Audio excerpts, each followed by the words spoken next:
തന്നിരിക്കുന്ന വിവരങ്ങളെ ചിത്രരൂപത്തിലേക്ക് മാറ്റാം.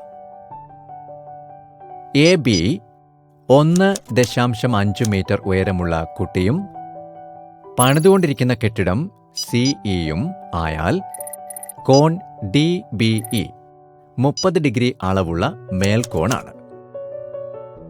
കെട്ടിടം വീണ്ടും 10 മീറ്റർ ഉയർത്തിയാൽ ഇ എഫ് കൊണ്ട് സൂചിപ്പിക്കാം. എ ബി 1.5 മീറ്റർ ആയതുകൊണ്ട് സി ഡി 1.5 മീറ്റർ ആയിരിക്കും. മട്ടത്രികോണം ബി ഡി ഇയിൽ ഡി ഇ എന്ന വശത്തെ ബി ഡി കൊണ്ട് ഹരിച്ചാൽ ടാൻ 30 ഡിഗ്രി ആയിരിക്കുമല്ലോ. അതായത് 1/√3. അപ്പോൾ ബി ഡി എന്നത് √3 ഡി ഇ എന്ന് കിട്ടും. ഇതിനെ സമവാക്യം 1 എന്ന് സൂചിപ്പിക്കാം.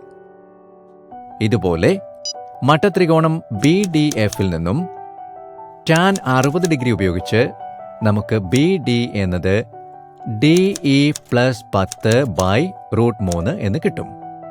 ഇതിനെ സമവാക്യം 2 എന്ന് സൂചിപ്പിക്കാം. ഇപ്പോൾ നമുക്ക് ബി ഡിയുടെ നീളം 2 രീതിയിൽ ഡി ഇ എന്ന നീളവുമായി ബന്ധപ്പെടുത്തി കിട്ടി. ഈ 2 സമവാക്യങ്ങളിൽ നിന്നും ഡി ഇ എന്നത് 5 മീറ്റർ എന്ന് കിട്ടിയല്ലോ.